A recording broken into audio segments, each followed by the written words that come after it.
Summary of Madame Bovary by Gustave Flaubert. In the beginning of the book, we meet Charles as a teenager. He is awkward, quiet, dull, and studious.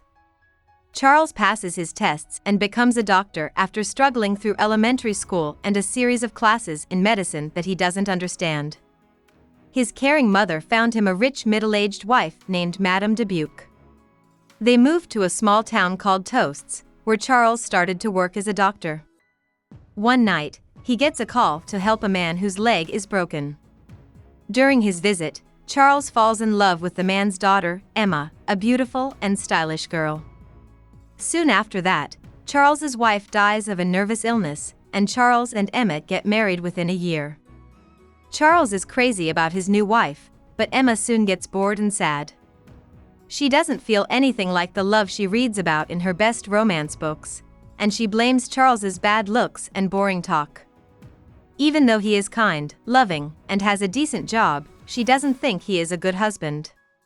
She spends her days thinking of a better life, one that is more elegant, polished, and exciting. Emma's longings are focused and made stronger when she and Charles go to a beautiful ball. She gets thin and bored, so Charles chooses to move them to a new town in the hopes that the change will help Emma feel better. She gets pregnant around that time and has a girl named Berthe. Emma and Charles move to a small country town near Rouen called Yonville. They quickly meet the few people who live in the town, who all bore Emma except for Léon, a dreamy clerk who likes to talk about music and books with her. She falls in love with Léon, but Emma keeps him away. Soon, he goes to Paris to finish his law degree, leaving her to suffer without him. One day, though, she meets Rodolphe, a rich, noble guy who likes women and wants to seduce her. They start a long, loving relationship, which at first brings Emma a lot of joy and happiness.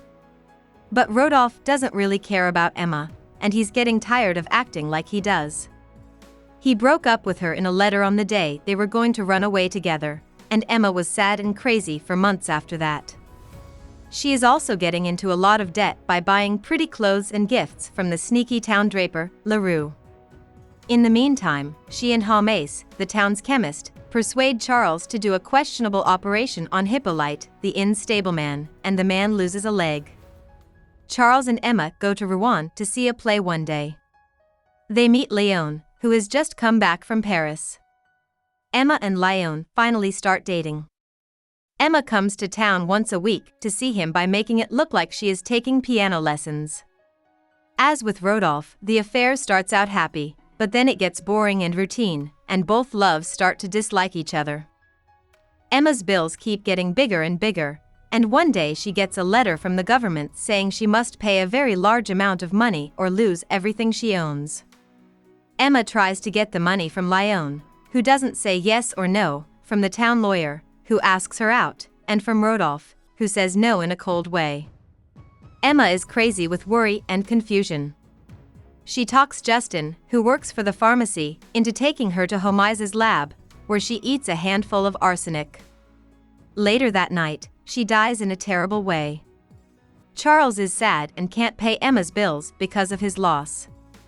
He finds Emma's love letters sometime after the funeral, and he dies only a few days after that. Berthe moves in with a poor family member, who puts her to work in a mill.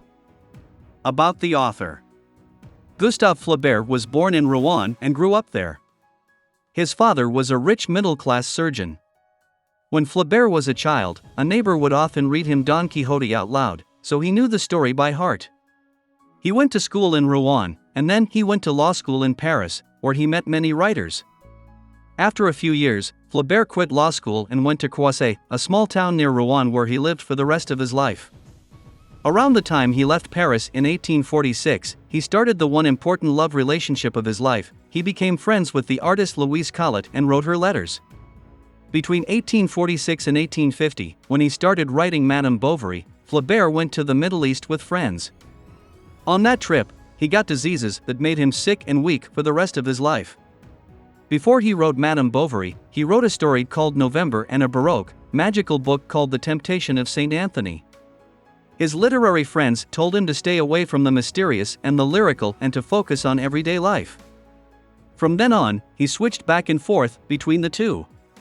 In Madame Bovary, Sentimental Education, The Three Stories, and The Unfinished Bouvard and Pécuchet, he writes about the lives of his peers, especially the lives of the petite bourgeoisie. However, in the historical novel Salammbô, which came out right after Madame Bovary, he goes back to the colorful style of his earlier work. Flaubert wrote slowly and carefully, and he didn't write as much as many other people of his time. He worked hard to write the perfect line and waited for the right word to come along by chance. He died at home from a brain bleed. Hope we summarized it fully and you liked it. Please hit the like button and subscribe to our channel so that we are motivated to create more videos.